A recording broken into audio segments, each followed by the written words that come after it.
And I had a friend suggest that I get a sleep study done. That was almost 8 months ago now. But I finally got it done, and I wanted to tell you about it. So first, making the appointment with the sleep center was a little different than a regular doctor's appointment because all of the appointments are at night. Also, unlike a regular doctor, they weren't booked out for the next 3 to 4 weeks. So I was able to get right in the following week. I picked the 9 o'clock appointment, which meant that I would go to bed around 10 o'clock. They wanted me to stick pretty close to my regular bedtime, and I usually go to bed between 10 and 11. So that night after work, I went home and I showered and got into some comfy clothes. I packed an overnight bag, and in the directions, it said to shower, but then not to use any lotions or perfumes or hair products. So my hair was still a bit damp, but I hugged my husband and my 4-year-old son goodnight, and then headed off to my sleep study. At first, I had a hard time finding the building, but then I noticed a white van that said "Sleep Better" or something on the side, and I knew I was in the right place. So I parked, gathered up my stuff, and I went around to the front entrance. It was so quiet. There was a sign that said, "Sleep study patients, please be seated. A technician will be with you shortly." Yeah, well, sure enough, no sooner had I sat down on the sofa in the waiting room, the technician appeared and led me back to my room. The room looked like a hotel room. Well, maybe a motel room. It wasn't fancy, but it was comfortable.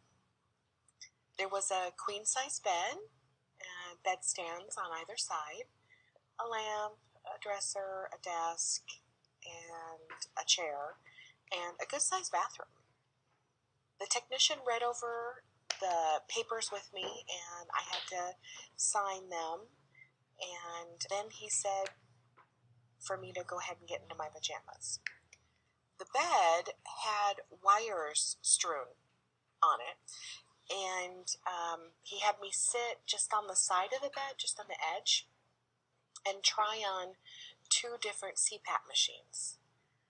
The first one, if you've seen one before, it's kind of like a triangular rubber cup that fits over your nose and your mouth, and it has a strap that goes around the back of your head to keep it on. And then there's a tube that comes out of it that connects to the machine. It's actually the kind that my friend uses, so I had seen one like it before.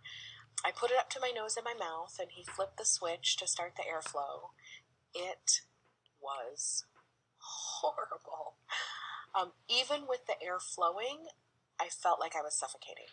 It was horrible. Every time I breathed in, it was okay because there was air coming in, but when I breathed out, it felt like I was breathing into a plastic bag. It was just awful. I didn't like it at all. So I told him I didn't like it and that I hated things on my nose. And he then informed me that I probably wouldn't like the next one at all then.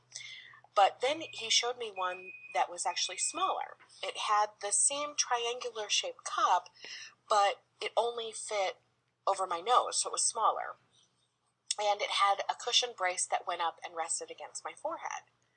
Now, again, there was a strap to hold it on, around the back of my head, and a hose that led to the machine.